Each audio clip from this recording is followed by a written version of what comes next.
पूरा संसार इसी में फंसा हुआ है, पूरा संसार। हम लोग अपने अपने मनों को देखते हैं, इसलिए अभी थोड़ी बुद्धि बकाया रहेगी, इसलिए आप प्रश्न कर रहे हो, नहीं कोई प्रश्न। सब संसार मना कष्टानि इंद्रियाणी प्रकृति स्थानी कर सती। कोई गुरु कृपा पात्र ही दिशा पलट पाता है, नहीं तो प्राय इंद्रियां बहिर्मुख होकर विषयों में सुख खोजने की दौड़ भाग लगाए हुए हैं। पापाचरण बनता जाता है। तो डिप्रेशन क्या है? अधिक पाप हो जाना। अधिक पाप हो रहे हैं शरीर से, मन से, चिंतन से। अब वो उसको जो खुराक चाहिए आनंद, वो मिल नहीं रही, भोगों में तो है नहीं। वो तो आनंद समुद्र आत्मचिंतन या भगवत चिंतन में, वो किसी को पकड़ में नहीं आ रहा। उसको तो प्रगट भोग चाहिए। अब वो मलिन होता चला जा रहा, संकल्प विकल्प संकल्प विकल्प इतना कमजोर हो गया कि अब सोच खत्म। कल्पना से भय लग रहा है, नाना प्रकार की भयावह कल्पनाएं हृदय में उठ रही हैं। डिप्रेशन का मतलब क्या है? सही निर्णय मशीन करना बंद कर दिया है। बुद्धि, मन, चित्त, अहंग, ये चार हैं अंतःकरण में।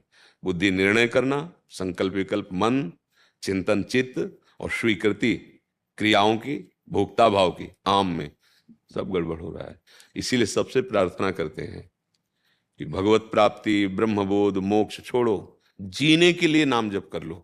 अगर ठीक से जीना चाहते हो तो नाम जप कर लो। नाम जप के बिना तुम्हारी बुद्धि पवित्र नहीं होगी, और पवित्र बुद्धि ही ठीक शासन मन पे करती है। नहीं तो मन बुद्धि को अधीन करके इंद्रियों के साथ भोगों में जो मनमानी खेल हो रहा है, आज बुद्धि भ्रष्ट हो जाती है।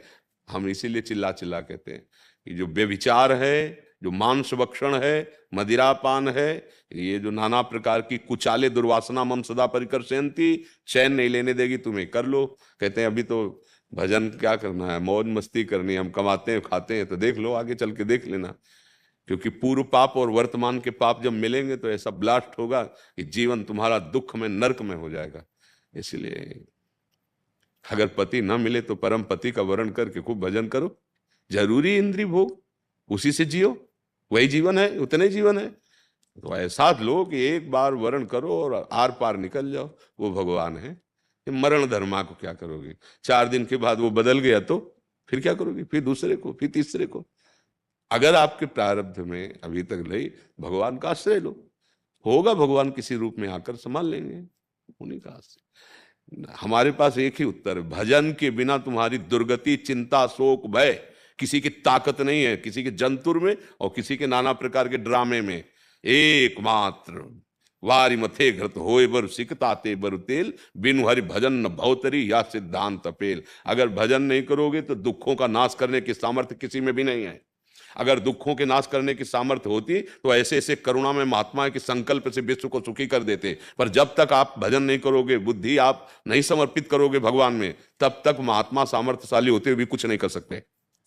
लगे तो हैं बड़े बड़े संत महात्मा तप के द्वारा, भजन के द्वारा जगत मंगल का, पर जब तक आप स्वीकार, रसोई बना के दे दिया, आप ना खाओ तो, अच्छा आप खा लिए उल्टी कर दिए तो आपका। इसीलिए भगवान ने गीता में ज्यादा अर्जुन जी से कहा, आप चिंतन करो, आप अपने मन को मेरे को दो, आप बुद्धि, मय्येव मन आदत सो मई बुद्धि में निवेश है तो निवेश मय्येव अत ऊर्ध्वम न संशय, तू मेरे में निवास करेगा, मन मनाव हो, मेरे को मन दे दे, मेरा चिंतन कर। बस वही बात हम बार बार दोहराते हैं कि समस्त दुखों का नाश करने में समर्थ है राधा राधा राधा राधा। अगर भगवान नाम जप नहीं चल रहा है, भगवत आश्रित नहीं हो, तो कोई भी हो, कहीं भी हो, पुण्य प्रताप से कितने भी ऊंचाई पे बैठे हो, दुर्गति पक्की है।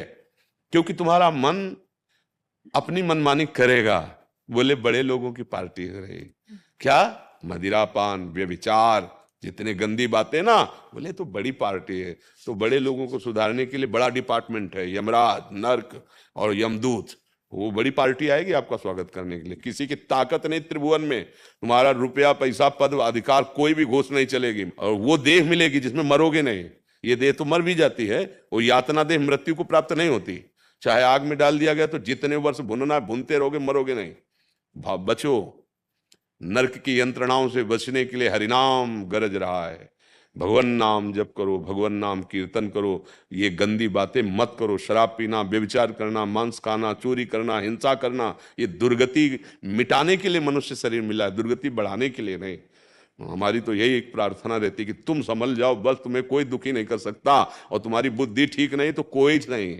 नाम जप नहीं करोगे तो कोल का होके सुख दुख कर दाता, निजकृत कर्म भोग सुन भ्राता, भोगना पड़ेगा। कर्म बड़ा बलवान है, बहुत प्रबल है कर्म, उसको नष्ट कर सकता तो महाबलवान भगवत चिंतन, भगवान नाम, दूसरा कोई है। मतलब आप जैसे दान पुण्य करो तो शुभ हो गया, जो पाप की वो अशुभ हो गया, दोनों अलग अलग हैं। ये थोड़ी कि तुम्हारा शुभ लद जाएगा अशुभ को नष्ट कर देगा, नहीं। नाम ऐसा है, शुभ और अशुभ दोनों को मिटाकर जीवन मुक्तता की अवस्था ले आवे। हाँ, वो परम सुख प्रदान करने वाला। मान जाओ भी, मान जाओ, कोई भी हो, गंदे आचरण बंद करो, जितना बन सके उतना नाम जप करो, अच्छे आचरण करो। मनुष्य जीवन मिला, अच्छा आहार करो, अच्छे विचारवान बनो, दूसरों को सुख पहुंचाने वाले बनो, अभी शांति आ जाएगी। डिप्रेशन का मतलब क्या है? पापाचरण, सीधी बात। शोक, चिंता, भय, अशांति, ये उसी के हृदय में बढ़ेंगे जो भगवान से विमुख है। जो भगवान के सन्मुख है वो निर्भय होता है, निश्चिंत होता है, निशोक होता है। किसी भी मार्ग से चलो, जिसे हम भक्ति में भगवान कहते हैं, योग में उसे परमात्मा कहते हैं, ज्ञान में उसे ब्रह्म कहते हैं, वही है। उसी के पर्यायवाची सब है, ब्रह्म को, परमात्मा को, ईश्वर को, भगवान को, लाडिले प्यारे दुलारे, कुछ भी वही है, उनके सिवा नहीं है। एक नाम पकड़ लो किसी का। हमारे भगवान के विविध नाम हैं, विविध रूप हैं, या गुरु प्रदत्त नाम मन, और अच्छे से जीवन व्यतीत करो तो बढ़िया रहेगा। जरूरी नहीं कि हमको किसी पुरुष का आश्रय लेना ही पड़े। परम पुरुष का क्यों आश्रय न ले? जब हमें आश्रय ही लेना तो पुरुषोत्तम का क्यों आश्रय न ले? भगवान का आश्रय ले ले। तुम हो एक गोचर, सबके प्राणपति। हाँ, सब बस यही समझ में आना। नखल गोपिका नंदनो भवा नखिल देहिना मंत्रात्म दे, गोपीजन कहती है। मैं जानती हूँ कि आप केवल यशोदा नंदन ही नहीं है, आप सबकी अंतरात्मा में विराजमान आत्म तत्व हैं। नखल गोपिका नंदनो भवा नखिल देहिना, वो बस समझ आ जाए। संत समागम का मतलब होता है समझ ठीक होना।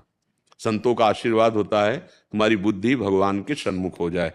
सन्मुख होए जीव मोहि जब ही जन्म कोट यज्ञ नाश होता है। भगवान की शरणागति, भगवान की सन्मुखता बिना संतों की कृपा की नहीं होती। साधु समागम मिला तो मतलब भगवत कृपा हो गई। अब मोहि भाव भरोस हनुमंता बिनु। और जब संत मिले तब भगवत कृपा का परिचय हो जाता है। भगवत कृपा से संत मिले और संत से भगवत कृपा का परिचय हो जाता है, और वो परम पद का अधिकारी बन जाता है। बिना प्रयास होई भव भंगा, बड़े भाग पाइप सत्संगा। हाँ, ये नाम जप करो। कोई भी हो, बुरे आचरण जो जानते हो उनका त्याग कर दो, बस इतनी साधना है। असाधनों का त्याग करके वो नाम जब चल रहा है, खूब कर्तव्य कर्म करो, व्यापार नौकरी जो भी तुम्हारा अधर्म आचरण न करो, यही तुम्हें सुख प्रदान करेगा। कोई भी दवा डिप्रेशन की तब तक काम नहीं करेगी जब तक तुम्हारे अशुभ नष्ट नहीं हो जाएंगे। मूल समझो। और अशुभ नष्ट करने के लिए गरज रही भगवान की शरणागति और भगवान का नाम। भगवान कह रहे ना, सर्वधर्मान परित्यज्य माम एकम शरणम व्रतो अहम त्वाम सर्व पापेभ्यो मोक्षयिष्यामि मा शुचा। और नाम संकीर्तनम यस्य सर्व पाप प्रणाशनम। दो बातें बड़ी जोर की है। भगवान की शरण में हो जाओ और भगवान का नाम कीर्तन करो। नाम जब किसी भी मार्ग का पथिक को मानो, संन्यास मार्ग का पथिक है तो प्रणव भी तो भगवान का ही नाम है ना, ओम भगवान का ही तो नाम है ना। हाँ, तो सब हमारे भगवान के अनंत नाम है, कोई भी एक नाम जपो। तो बिना नाम जप करे किसी का मंगल नहीं। जैसे देखो नारायण नारायण कितने सन्यासी, स्वामी जी ओम नमो नारायण तो बोले नारायण नारायण, बिना नाम के नहीं। इतने बड़े परम सन्यासी अवधूत स्थिति में श्री सनक सनंदन सनातन सनत कुमार जी रहते दिगंबर, और हरिशरणम हरिशरणम हरिशरण।